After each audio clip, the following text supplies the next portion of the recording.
usando aqui no Apocalipse, a mulher, você tem que ligar a mulher com o quê? Com a igreja. Então, vão decifrar esses códigos aí.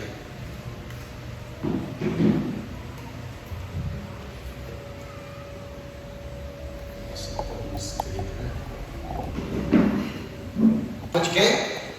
Da igreja. Então é só quando você vai trocando os significados, os símbolos pelo significado, que você vai entender a mensagem. Então João está dizendo assim: eu vi no céu, um grande sinal no céu, a saber, uma mulher. Ele viu a imagem, uma mulher vestida de sol. Então ela está vestida, não está nua, né? De sol. Sinônimo do sol na Bíblia é Cristo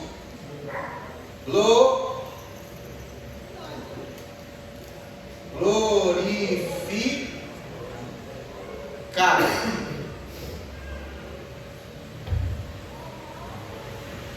1 Coríntios, se não me engano, fala que a gente vai ser revestido de um novo corpo, um corpo glorificado, um corpo de glória. Abre aspas, só os vencedores serão glorificados. Então, é muito importante que a gente consiga entender isso. Todo crente, ele é salvo, certo? Independente do comportamento. A igreja brasileira, ela é boa, porque ao ensinar as mensagens de pregação, você vai ouvir uma pregação, você sempre vai ouvindo, você vai, de vez em quando você pega no meio da pregação, o cara solta. Ele entrelaçou, ele colocou condicional a salvação pelo caráter. Então, ninguém é salvo pelo comportamento. Você vai ver pessoas que você olha para ela e você fala: esse cara não parece um crente. Ele não tem nem comportamento de crente. Entendeu? Mas você tem que entender que a salvação ela vem por quê? Por Cristo, né? Então, a pessoa ela é salva. Não é pelo comportamento. Se você olhar o comportamento, você vai errar. Entendeu? Agora, eu tenho que sempre separar a salvação de reinado. Então, todo cristão, desse tempo para cá, que o evangelho está sendo pregado, aproximadamente 2000 anos, que está sendo anunciado o evangelho, as pessoas que estão se envolvendo com a igreja, o que é a igreja? Todo aquele que aceitou a Cristo, ele é a igreja. Então, o corpo de Cristo é quem? É todas as pessoas que estão em Cristo. Esse é o que? É a igreja. Agora, a mulher, ela está vestida de sol, ela está revestida de Cristo, que ela é a noiva do Cordeiro. Cristo é a cabeça da igreja. A igreja, que somos nós, é o corpo. Também isso é uma forma simbólica, uma forma de Deus estar falando conosco, falando comparação. Quem já foi em creche de criança? Prezinho? Quem tem filho já foi, né? Você já percebeu que quando você entra numa creche, você olha para as paredes, tem um monte de figura, abelha, dado, aí você olha assim, tem uma abelha e aí tem um ar. Aquilo ali é a forma pedagógica, né? A criança olha para a figura e ela vê o ar. Você vai passar a vida toda e você vai lembrar que o A é de abelha, não é? O B de bola, tem aquela figura enorme da bola, e o B. Então é a forma com que a gente foi educado, alfabetizado. Deus usa essa mesma forma para poder o quê? Ensinar uma algo espiritual. É muito errado você querer entender o mundo espiritual e espiritualizando o mundo. Se você entender o natural, você vai entender o espiritual. Porque o natural, ele veio do espiritual. São cópias, né? Quando Jesus ele ia ensinar algo acerca do reino de Deus, o que ele falava? O que vou comparar o reino dos céus? Com o que eu vou comparar? Eu vou comparar com a mulher que pegou 2 medidas de trigo para fazer uma massa. Ele não comparava isso. Se você entender o físico, o natural, é só você entender que o espiritual é igual. O físico ele é a cópia do espiritual. Aqui a gente quer achar que o espiritual é o que? Algo místico. Não tem nada de místico, é tudo natural. Esse mundo ele é a cópia do que? Do vindouro. O espiritual vem primeiro, esse aqui é a sombra. Então vamos lá. Viu um grande sinal no céu, a saber, uma mulher vestida de sol. Então, vestido de sol, Cristo glorificado. Ela está revestida de Cristo. Com a lua debaixo dos pés.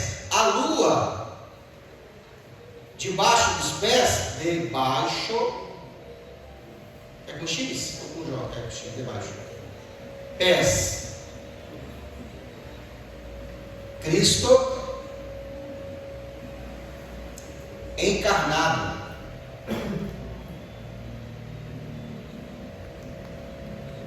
Isso aqui é a base da igreja.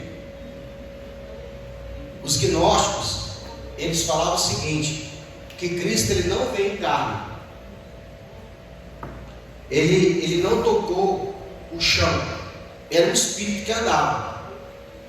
E isso parece uma coisa boa, não parece? Só que isso aí, ele tira a base da igreja. Por quê? Cristo não veio como Deus, mesmo sendo Deus. Ele veio como homem.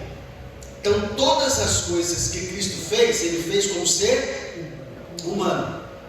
Porque quem morreu na cruz não foi Deus, foi Cristo, homem. A Bíblia tem sempre esse texto, Cristo, homem. Então todas as curas que ele fez como homem, não fez como Deus. Todas os milagres que ele fez como homem. Quando você lê lá o texto de Mateus capítulo 14, que diz que ele andou sobre as águas, não foi como Deus, foi como? Aí você fala, não é possível, pastor. Mas se você tiver fé, se você tiver convicção e certeza de quem você é, você faz as mesmas coisas. Olha o que Cristo falou: todas as coisas que eu fiz, vocês podem fazer até obras maiores. Ressuscitar morto, curar em cegueira, tudo que Jesus fez, qualquer um de nós aqui é capaz de fazer, se deixar de ser qualquer um, né? Não pode ser qualquer um. Tem que ser o quê? Tem que ter identidade. Tem que ter o quê? Clareza de quem você foi chamado. Então, a base da igreja é o quê? Que Cristo ele veio como homem. Por isso ela tinha a lua debaixo dos pés. O sol representa Cristo glorificado, a lua representa a encarnação de Cristo. Deixa eu ver se está certo pela minha cola aqui. Depois é Cristo encarnado, isso é o fundamento da igreja. Essa mulher, ela carregava consigo uma coroa de 12 estrelas. Vamos ver o que significa coroa de 12 estrelas? Bom, já expliquei para vocês que coroa fala de quê? Coroa passou pela terra, passou pela terra. Também tem a ver com governo, né? Coroa vem de governo.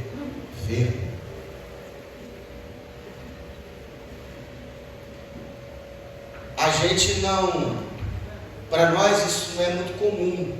Por quê? Porque nosso sistema de governo, ele é semipresidencial, ele é parlamentar. Na verdade, o Brasil não tem sistema governamental presidencial, não é presidente que governa. Aqui quem manda são os parlamentares, é o Senado, os deputados e o Supremo. Não é igual aos Estados Unidos, porque a gente olha muito para os Estados Unidos e vê o poder que o presidente lá tem, né? O poder, a honra, o respeito que eles têm pelo deles. Então lá é presidencial, aqui é parlamentar. Ainda que na nomenclatura do Brasil seria presidencialismo, mas não é. Na prática não é. Agora existe um sistema de governo chamado governo monarca, onde tem um rei e os seus filhos herdam o quê? O governo. É passado de filho, de pai para filho. Se o pai é rei, o filho é príncipe, depois o pai morre, se torna rei também. Então lá, por exemplo, na Inglaterra, ainda tem esse sistema monarca, ainda que ele é híbrido.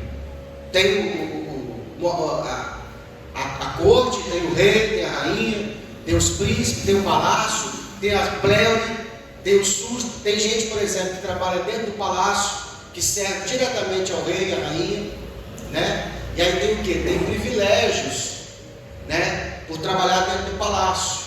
E tem a plebe. Quem é a plebe? A plebe são as pessoas que estão debaixo do governo da rainha.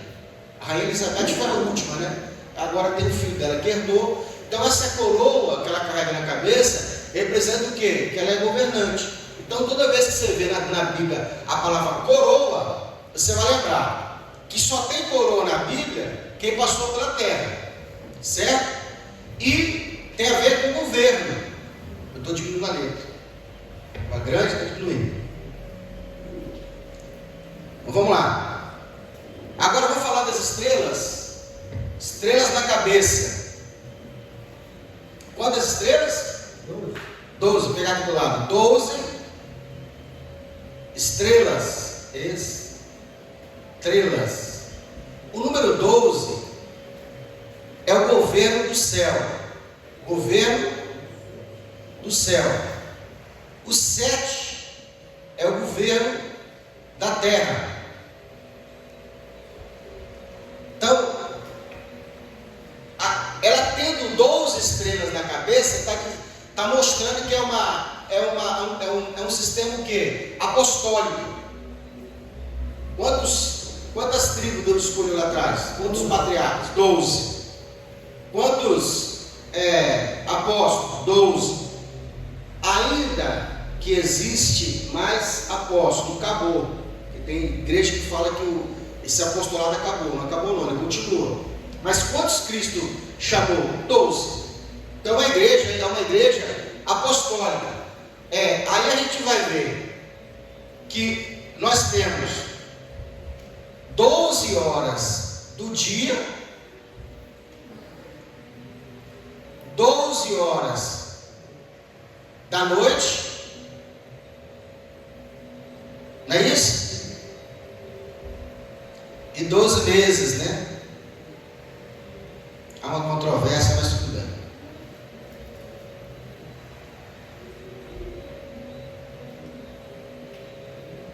Doze meses do ano. Então Deus ele governa de cima do céu com o número 12. Por isso que ele escolhe 12 apóstolos, 12 patriarcas, 12 meses do ano, 12 horas do dia, 12 horas da noite, dividindo tudo em 12. E a terra, 7. 7 dias de semana. Né? Então essa mulher, ela tem essa coroa, porque ela passou pela terra, é apostólica, o governo dela é apostólica. Então, o número 7 da terra, o número 12 do céu. Agora, ela está, olha o que João vai dizer, que achando-se grávida, agora a mulher está grávida. Essa mulher, ela está grávida.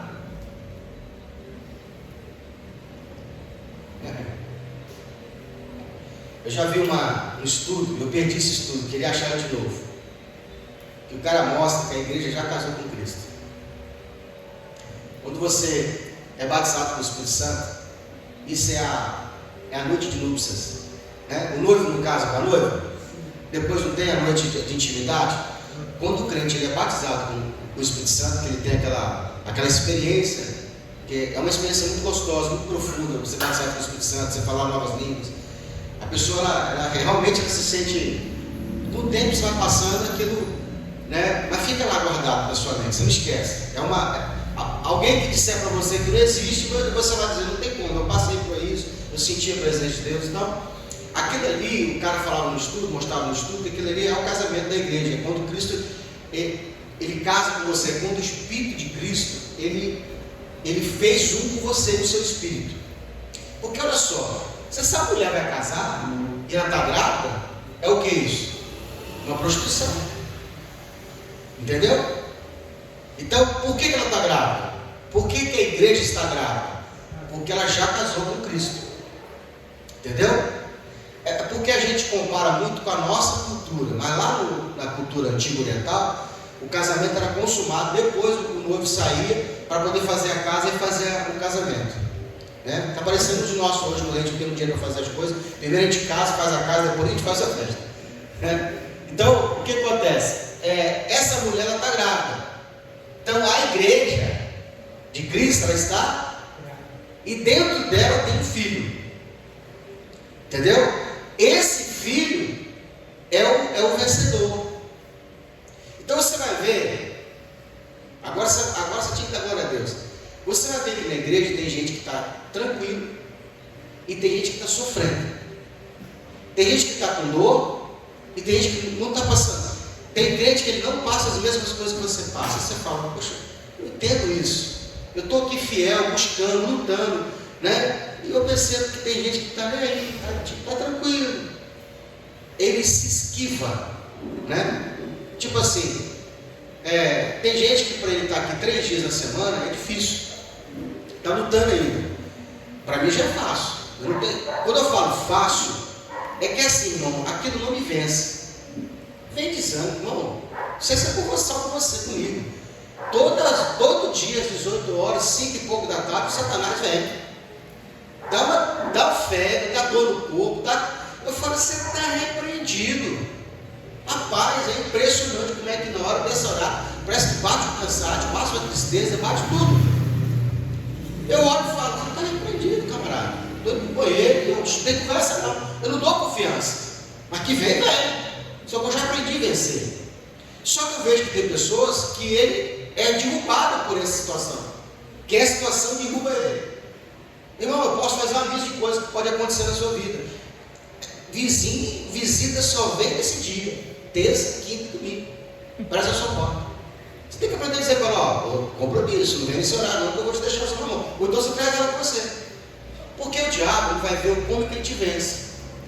Porque ele está ganhando quando ele te faz isso, vai te parando. No mundo físico, como que o lobo do mundo, ele faz para pegar um ovelha? Ele nunca entra quando elas estão juntas. Sempre quando uma está desgarrada. Quando a pessoa para de faltar culto, é o momento certo do diabo botar o desânimo nela para não vir mais. Ela está sozinha. Irmão, a gente não passa muito aqui dentro. É muito difícil. É lá fora que a gente passa muito. É no dia a dia. É no seu íntimo, no seu particular, no seu trabalho. A sua dificuldade está lá, não está aqui dentro, não. Aqui a gente tem 2 horas de culto. Aqui é só para adorar o Senhor mesmo.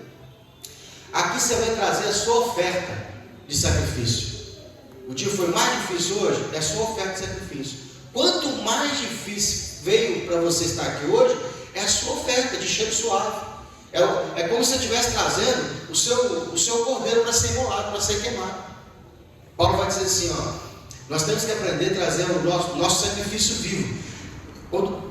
Isso aí é uma forma de linguagem que Paulo usa que é estranha, porque não tem como o seu sacrifício estar vivo. O sacrifício tem que estar morto. Mas Paulo está falando do corpo, que ainda está vivo, mas tem que morrer. Entendeu? O seu corpo é o seu sacrifício vivo. Você tem que trazer a sua carne para chegar aqui. Agora não está falando, está aí, quero aí. Então eu vou lá, essa mulher está grávida. Se achando grávida, grita com perto de dar a luz. E as mulheres que já tiveram nesse momento sabem que tem contrações, né? Que vai avisando quando estiver perto de você, da gente ser arrebatado, a gente vai sentir mais dores ainda. A gente vai sofrer mais. Porque esses sinais dessas dores apontam para quando a gente vai ser, quando vai ter a ruptura, quando o filho varão, o vencedor, vai ser arrancado dentro da mulher. Então agora, não tem como saber quem é vencedor, quem é derrotado. Quem é a sua igreja? Quando eu falo esse termo derrotado, é no sentido de você não estar vencendo para reinar. Porque na igreja todo mundo aqui é vencedor, em relação ao mundo, tá? Não pense que eu falo, o pastor foi, mas a gente foi derrotado, a Bíblia fala que eu sou mais que vencedor. Eu digo na comparação de quem está vencendo para reinar. Você está perdendo e não está reinando. Então você é um crente derrotado. Que você não está vencendo para reinar. Porque se você soubesse o valor que tem isso, você se doaria muito mais para vencer. É isso que eu quero dizer. Então vamos lá. A mulher está grávida e está com dores. Então, pastor, como é que eu sei que eu sou o vencedor? Se você sofre. Quanto mais você sofre dentro da igreja, por ser cristão, isso mostra que você é um vencedor. Igreja só sente poucas coisas, não sente tudo. Então ela está grávida, com dores de parto, perto, sofrendo, tormentos para dar à luz. Engraçado, está diferente do meu, quer ver? Deixa eu ver aqui na minha. Paralâncias, não, é isso mesmo, é lá na frente que vem. Deixa eu ver. Isso, não, sim, está certo. Viu-se também outro sinal do céu. Agora, João vai descrever outra visão. A visão de quê? Sobe um pouquinho para mim. Outro sinal do céu. Eis um dragão grande. E que cor que é o dragão? É à toa? Vai entendendo. Isso aqui, irmão, eu quero que você entenda que está falando de governo, está falando de política. Tem gente que não gosta de política, então você não deveria nem ler Bíblia, porque a Bíblia fala de governo, fala de liderança. Esses sinais, todos eles vão acontecer no meio político.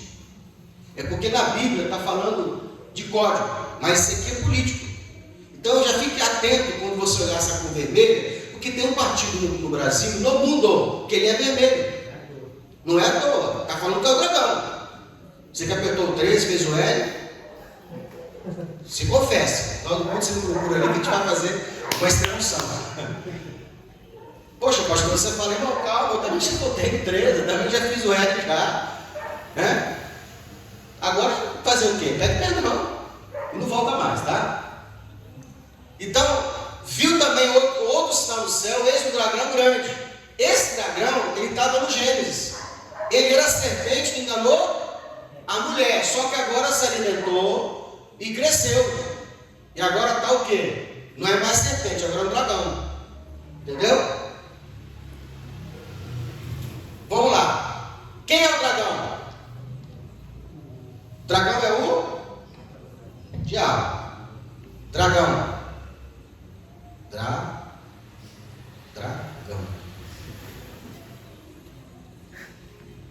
Satanás.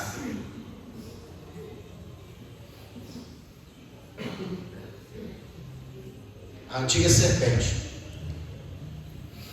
Vamos lá. Vermelho. Com 7 cabeças e 10 chifres. Vamos falar das cabeças? 7 cabeças. O 7 é número da terra. Existe um lugar na terra que tem 7 montes. Isso aí, em Roma. Lá tem 7 montes. Quantos chifres? 10 chifres. Quantos chifres? Só o bravo. Vamos, igreja, participa aí para espantar o som. Quantos chifres? 10. Aí você imagina o que não está lendo? Aquele dragão lá da caverna do dragão, né? Diamante lá, aquele monte de cabeça. Está falando de lugares. E está falando que esse dragão ele tem quantos chifres? 10. Chifre está falando de poder e autoridade. 10 líderes. 10 chifre, né? Chifre. Deixa eu escrever certo. Chifre. líderes mundiais. Líderes. Quem acompanha aqui a televisão? Ou pelo menos a notícia da televisão. O presidente Lula já está falando aí de mudar a forma governamental de escolher um líder para ser o novo governante mundial.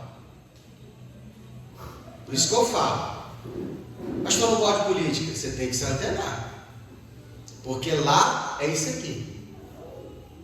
Então chifre está falando de poder. Quem tem poder? São os líderes, são os presidentes, todo presidente de uma nação, presidente de um partido, eles têm muito poder, entende? A Bíblia fala que Jesus também tem chifre, poder. O diabo tem chifre, Satanás tem chifre, esse aqui tem 10. Está falando o quê? Poder e autoridade. Os sinais, o símbolo, o significado dos chifres são o quê? Poder. Vou botar aqui, ó, chifres, são os líderes. Poder. Está de outra cor aqui. Pois você acompanha lá no Instagram. Poder.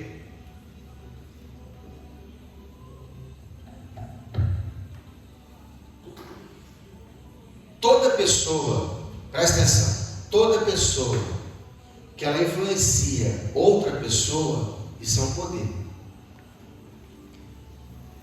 Se você é uma pessoa que influencia muita gente, você tem poder. Então por que o Instagram paga muita gente aí, muita gente que tem, só fala bobeira e tal, e ela ganha bem no Instagram? Porque esses seguidores dela, ele está falando o quê? O poder que ela tem de influenciar outras pessoas. Todo líder ele tem poder de influenciar outras pessoas. O seu poder vai medir o quanto você influencia. Quantas pessoas você consegue influenciar? Uma decisão sua impacta quantas pessoas? Entendeu? Pai de família, ele influencia quantas pessoas? Se ele toma uma decisão de mudar, sair de casa, parar de trabalhar, não ir trabalhar, sumir, ele impacta quantas pessoas? Então, é isso que eu estou querendo dizer. Uma decisão de um presidente, ele influencia muita gente. Teve um dos presidentes do início que falou uma bobeira lá, né, uma coisa fora do nexo lá, decidiu tomar uma decisão, deu uma canetada, a bolsa caiu. O quê? Poder. Presidente dos Estados Unidos, um grande poder. Entendeu? Então, esse Instagram ele tem 7 cabeças, então ele está em 7 montes. Eu vou explicar isso aqui de Roma daqui a pouquinho, porque Roma, ela tem um pedacinho de Roma em todo o país, entendeu? Se abrir um bairro novo aqui na Serra, pode ter certeza que já está separado o terreno lá para a igreja católica. A igreja evangélica tem que comprar, mas já é doado um pedacinho. Pode perceber, um bairro novo, começou lá meio, 2 casinhas, cantina, o que é isso aqui? Igreja católica. Já é deles. Isso é o poder que Roma tem. E Roma é um país, tá? Tem dinheiro próprio, tem o Papa, ele é o presidente daquele país. E influencia muita gente. Tem poder de influenciar. Vamos lá.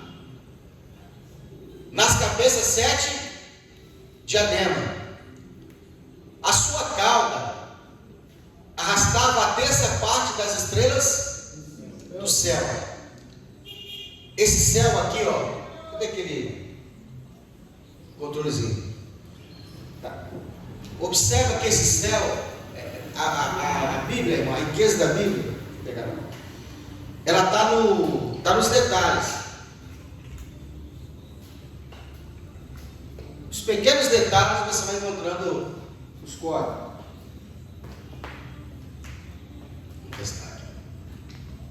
Está vendo que o céu aqui, cadê?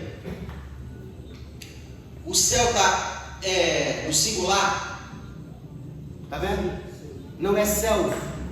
Você vai ler o texto, você vai ver que tem vezes que está céus. Abre Gênesis 1, você vai ver que está assim. E criou o Senhor os céus e a terra. Aqui o céu está o quê? Singular. Então está falando de um céu.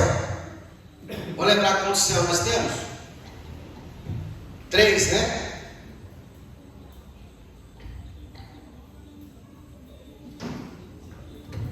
O céu de Deus é por Mesorânio. Tem o mesorânio. Mesorânio. E o mesorânio, eporâneo e aurânio. Aurânio.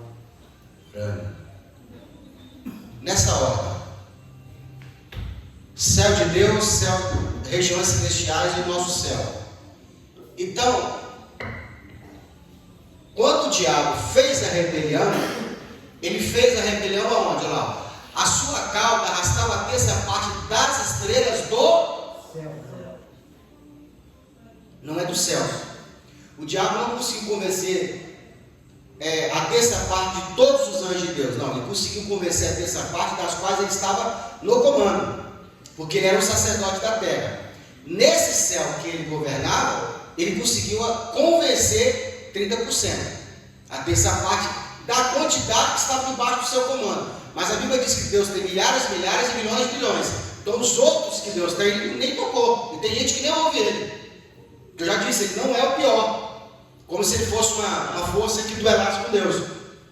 O bem e o mal, o Satanás, o diabo, não é isso não. Ele é só uma criatura de grande poder e tudo mais, mas ele não é o pior. Então vamos lá. A cauda está falando o quê? Sabedoria e astúcia. Não foi assim que ele convenceu a mulher? Convenceu ela. Tem gente que tem lábia, irmão. Tem gente que tem uma lábia. Se você der corda, ele consegue te seduzir e te leva no papo. Tem uns camaradas aí, para que deixa pra lá. As quais lançou para onde? Para onde foi lançado? Para a terra.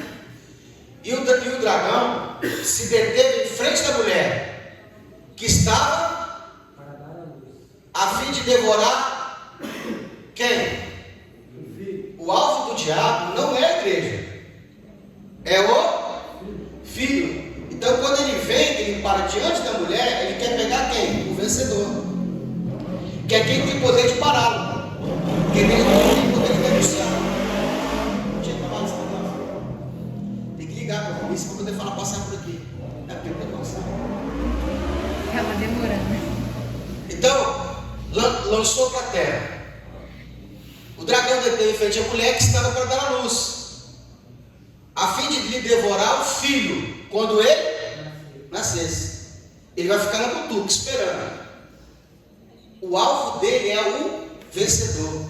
Se você é vencedor, você vai ser perseguido, você vai ser maltratado, você vai passar por luta. Por quê? Porque o alvo é você. Quanto mais você se esforçar para vencer, mais perseguição você vai ter. Não adianta, irmão. Agora, se você for um mosca morta, um bunda mole, um bobão, tá aí só deixa a vida me levar, pode ficar tranquilo. O diabo não te quer, não.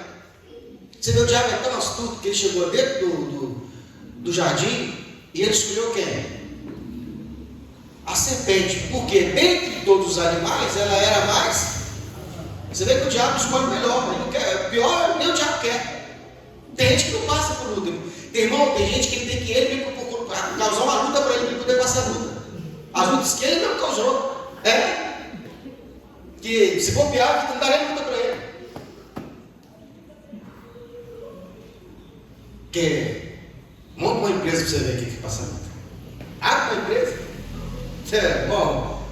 Você vai acordar rico e vai ser pobre. Você acorda em paz, amanhece com turbulência. É incrível. Do nada, assim, sabe? Então, vamos lá. Então o alvo do diabo é o filho. Nasceu-lhe, pois, um filho. Que filho é esse? O varão. Homem. A Bíblia diz assim: nasceu um filho, homem. E pastor, eu sou mulher, estou de fora. Não vou vencer. Está falando da força. Por que filho varão? Porque o varão, ele é a força. Então tem mulher que é mais forte do que certos homens na igreja. Muito mais forte. Então está falando dessa força. Então a pessoa que vive dando desculpa, pegando atestado, faltando muito por qualquer motivo, está mostrando que ele é forte. Pois é, não, tem que dar. Porque quando você vai faltar um emprego, você fala o quê? Vai lá na empresa e pede médico que tem um atestado. Não, para que isso? Desde que tem atestado na igreja, ele fica escolhendo. Peraí, deixa eu ver qual desculpa que eu vou dar hoje. Essa aqui eu já dei semana passada, não vai colar não. Nem estou gritando mais nessa, essa que eu vou deixar parar todo o tempo. Entendeu?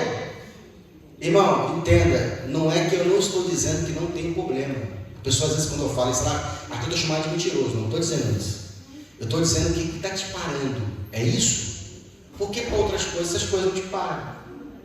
Né? Aqui na época da pandemia, tinha um pessoal que passou de ninguém na igreja para não pegar Covid. Né? Não, pastor, como é que é? Distanciamento social, né? Mas no dia do pagamento do caixa tem, ele ia lá para a frente do banco pegar dinheiro. Ué, cadê o distanciamento social? O dinheiro nessa hora tem imunidade? Você entende que as desculpas que ele usa no fora, irmão, tem que ser algo que você não queira, algo que te sofra, te corta. Você fala assim, meu Deus, eu queria estar lá, realmente não consegui, eu fiz de tudo, entendeu? Então não deixe de vencer. Como eu disse, não é que não tem problema, tem, todos aqui temos problemas. E quanto mais fiel você for, mais dificuldade você vai ter para vir.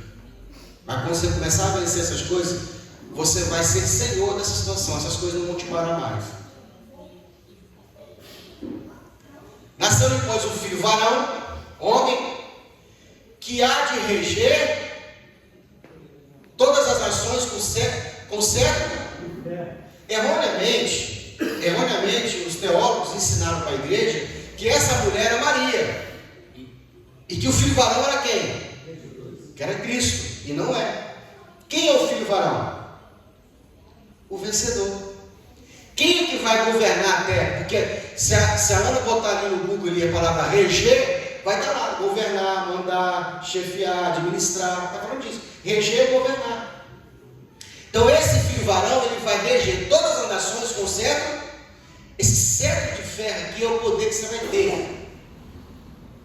A Bíblia diz assim que você vai ter tanto poder que você vai ter poder para destruir uma cidade como alguém que derruba um vaso. É como a mesma força que eu faço para derrubar essa garrafa no chão, vai ser o poder que você vai ter para destruir uma cidade. Esse é o poder que Deus vai te dar. Por que Deus tem que te provar antes de te dar esse poder? Porque uma característica de quem lidera é o quê? Resiliência. Toda pessoa que tem que liderar tem que ter o quê? Uma resistência muito grande. Não pode ser qualquer coisa que te para. Às vezes tem situações que vêm sobre a sua vida que ela te dá um baque. E é normal. Você dá uma recuada por algumas horas, de repente um dia ou outro, mas ela não pode parar muito. Eu tive, esse mês agora de agosto, eu tive umas 3 mal notícias que deram uma pancada, deram uma balançada aqui. Eu olhei assim, né? Se eu não tivesse treinado a minha inteligência emocional para digerir isso, estava para desistir. Eu falei, não, isso vai vencer, isso vai dar certo. E já entra ali numa situação com Deus ali, uma guerra espiritual, e aí você olha e parece que ele parou. O que é isso? É resiliência. É a capacidade que você tem de ir lá embaixo e rapidamente você voltar.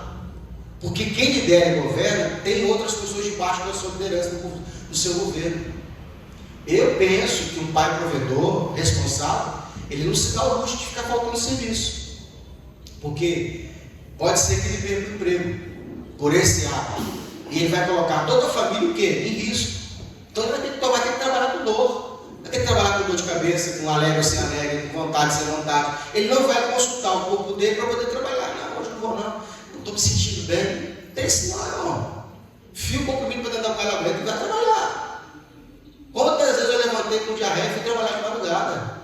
E ficava indo de banho. Não, eu estou falando de mim. Não estou dizendo que você tem que fazer igual eu. Estou dizendo que quando a gente prega uma coisa, tem que viver aquilo que prega. O que é ser vencedor?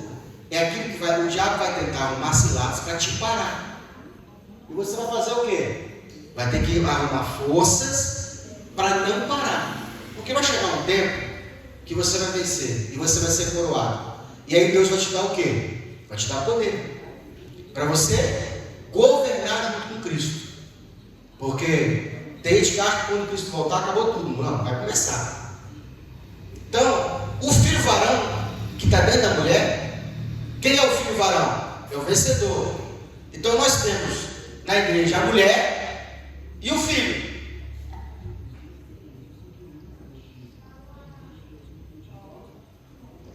Basta saber quem você é, se você é a mulher ou se você é o filho. A sua força fala de quê? Revela quem você é. A gente tem um propósito de cumprir a palavra de Deus. Todos nós aqui temos uma missão, um propósito. Você tem que sempre colocar na sua cabeça a sua principal, eu vou falar aqui, utilidade, para você entender que se você não for útil como cristão, você não serve. Para você dizer que você é servo de Cristo, você tem que ser útil, né? Esse pincel aqui, ele está sendo útil, então ele serve. O dia que ele perder a tinta, o que eu faço com ele? Jogo fora, não serve para mais nada, não posso usar ele. Então entenda, engraçado, né? Eu vi essa frase de um influencer. A esposa, a gente não gosta da gente.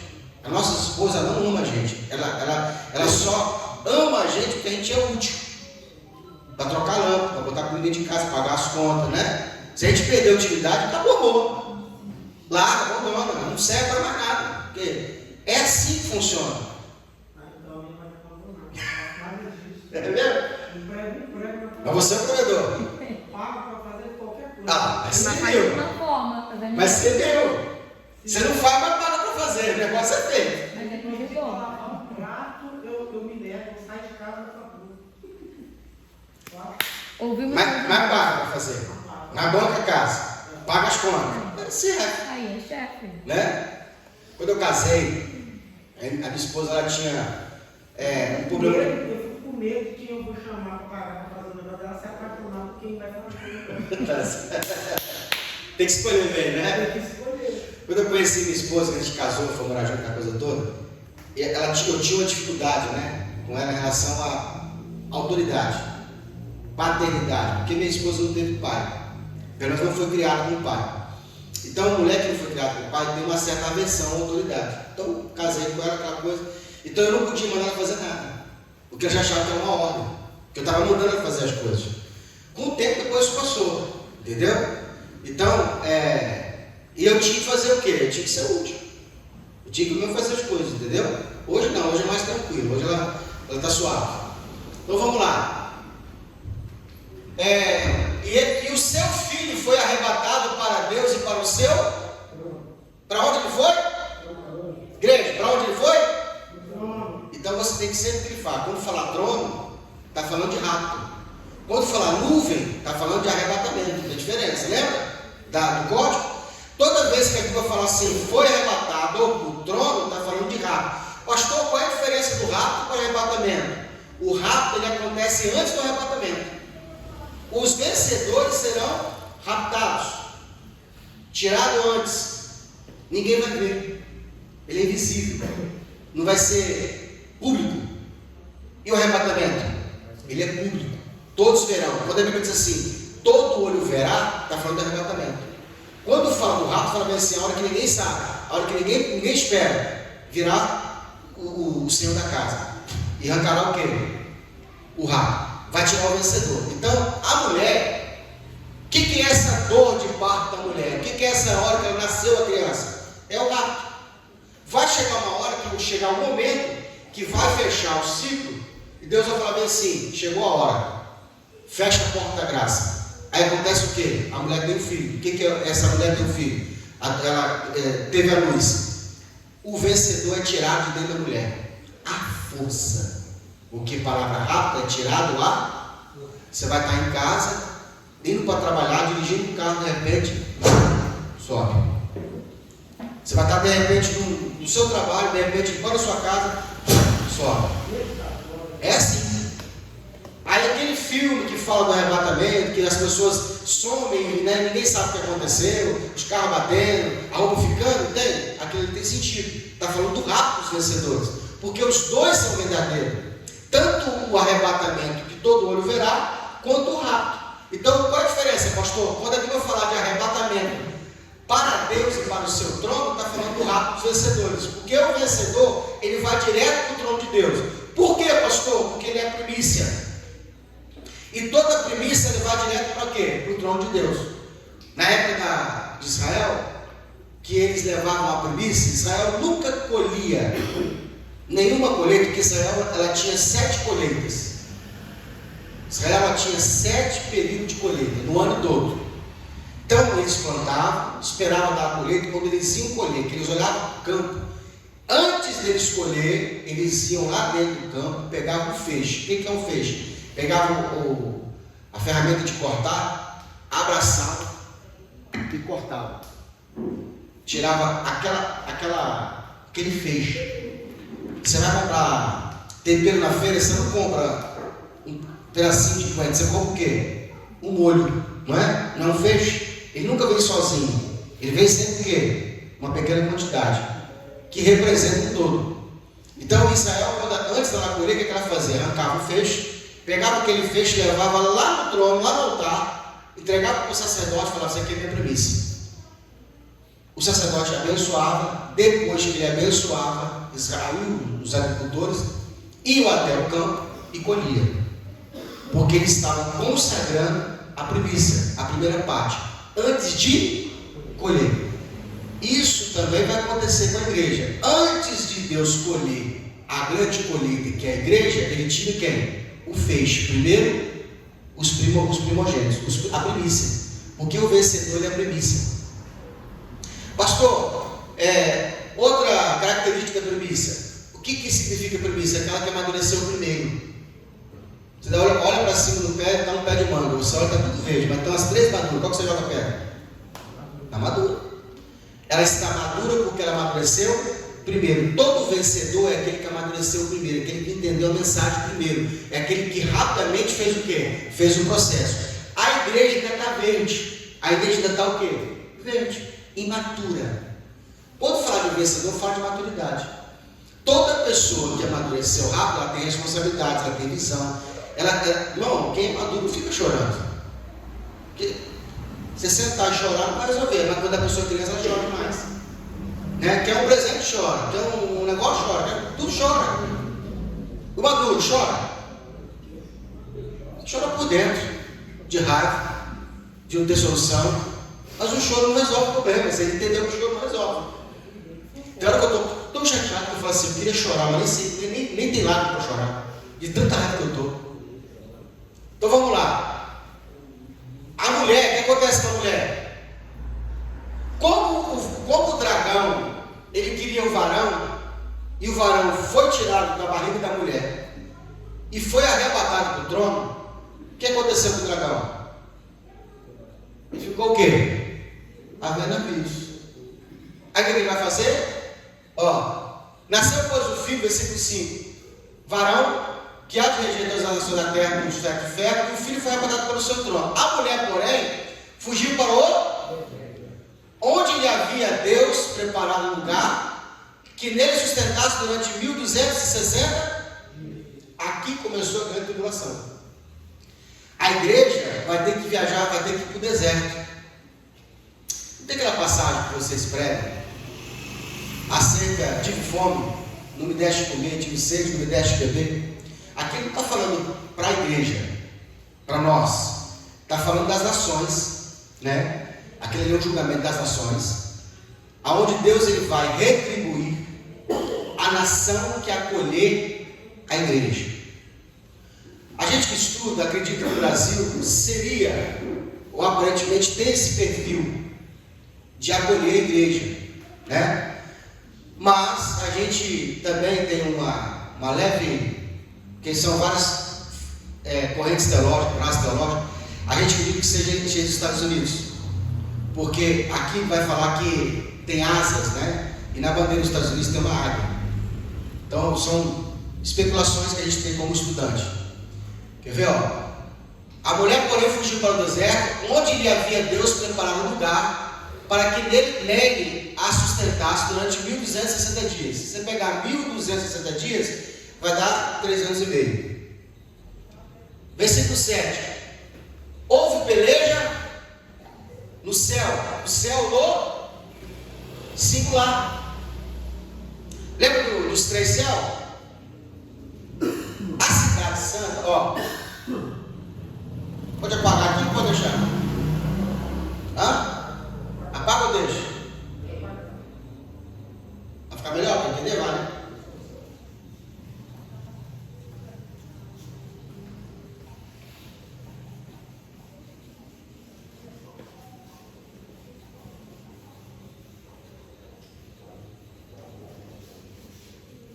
Vou fazer para vocês a linha do tempo, ó.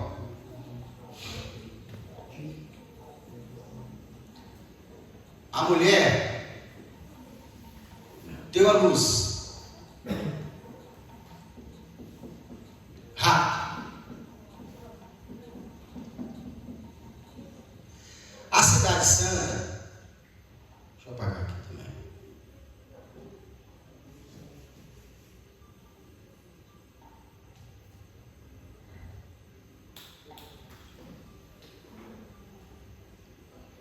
A cidade santa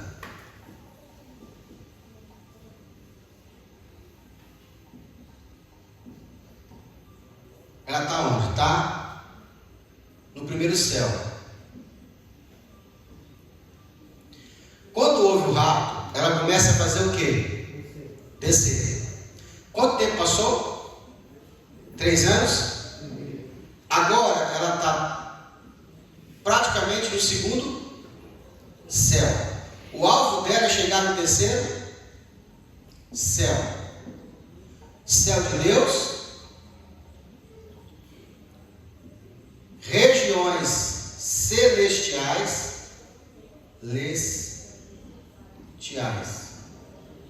terra.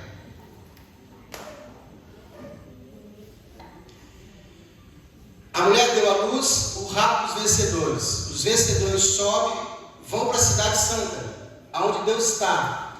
Agora Deus está o quê? Descendo. Soltou o relógio. E ela passa-se 3 anos e meio, 1260 dias. Ela está mais ou menos aqui, ó, no meio do segundo céu. O que ela se depara? Se depara com o quê? Com isso aqui, ó. Houve peleja no céu. Miguel e seus anjos pelejaram contra o dragão. Também pelejaram o dragão e os seus. Perceba que está falando anjos e não demônios. Porque esses anjos que o Lúcifer ele conseguiu arrastar não são demônios, tá? São anjos das trevas, anjos caídos. Então, da onde Satanás foi expulso? Do primeiro céu. Aonde ele habita? No segundo céu. Ele trafega nos 3, tá? Ele trafega nos 3. Só que sendo expulso do primeiro, ele não pode ficar lá. Ele pode ir, mas não pode permanecer. E ele tem um limite para ele ir. Entendeu? Ele só pode até debaixo do trono de Deus. Ele não pode subir. Agora ele foi expulso. E ele, lembra que na passagem de Daniel ora. E a resposta leva 21 dias para chegar? Quem lembra? Qual foi a explicação do anjo? Rapaz, o relógio não se converteu. Durante o tempo que ele foi lá, alguma coisa atrapalhou ele, dele vir entregar a bênção para Daniel, porque no primeiro dia tinha sido respondido. Olha o que ele fala, o anjo. Olha o que ele fala. Eu vinha, mas quando eu cheguei no céu, o príncipe da Pérsia me impediu. E eu fiquei preso por 20 dias. Aí teve que vir Miguel para me ajudar, porque não teve nenhum que me ajudasse. Quem foi que segurou o Gabriel de chegar para trazer notícia? Esses demônios que estão no segundo céu. Irmão, isso é muito profundo. A sua oração, ela tem que passar por esses céus. Tem oração sua que demora por isso. Por quê? Porque você está achando que Deus tem um celular, quando você fala, ele abre o torpedo. Deixa eu ver o que ele falou aqui. Anota aí, pediu aqui. Não tem isso não, é um anjo que leva. Você entendeu? É outra. Pastor, mas Deus não tem ali a onisciência, sim, mas não funciona assim. O reino de Deus, ele não é mágica. Porque, irmão, tem coisa na terra que explica as coisas do céu. Dependendo da comunicação, da confusão aqui na terra, você imagine, se Deus começa a te abençoar e ninguém está sabendo o que está abençoando. Tem que ter o quê? Anjos participando. Quando Deus impeca ali uma vitória para você, tem um anjo que trouxe, colocou, trazê-lo. É a testemunha. Se Deus simplesmente te ouvisse calado, te respondesse calado, ofereceu o quê? Preferência. Ele não acusou Deus disso. Você abençoa o Jó porque te serve. Ele é fiel porque você serve a ele, porque ele se abençoa a ele. Então é um reino operacional. Então quando você ora, tem um anjo que colhe a sua oração, ele tem que subir, tem que voar, tem que levar diante do trono de Deus. Está tudo na Bíblia isso, não estou inventando. Então essas coisas é operacional. Pastor, por que tem resposta que é rápida? Aí depende. Diga por quê? Por quê? Você é rápido em responder a Deus? Quando Deus te pede, você também é rápido ou você demora? De acordo com o que você serve a Deus, Ele te serve. Se você é uma pessoa que tem um processo rápido, é rápido. A gente é assim. Gente que a gente ama e considera, a gente tem resposta rápida. Gente que a gente não tem muito amor e apego, ou a gente enrolada, aí você deixa de lado um pouquinho. Fulano não tem importância não. Depois eu respondo. Não é assim? Mas se é uma pessoa que você admira e tem um vínculo com ela, fulano, peraí. Para, eu vou responder aqui.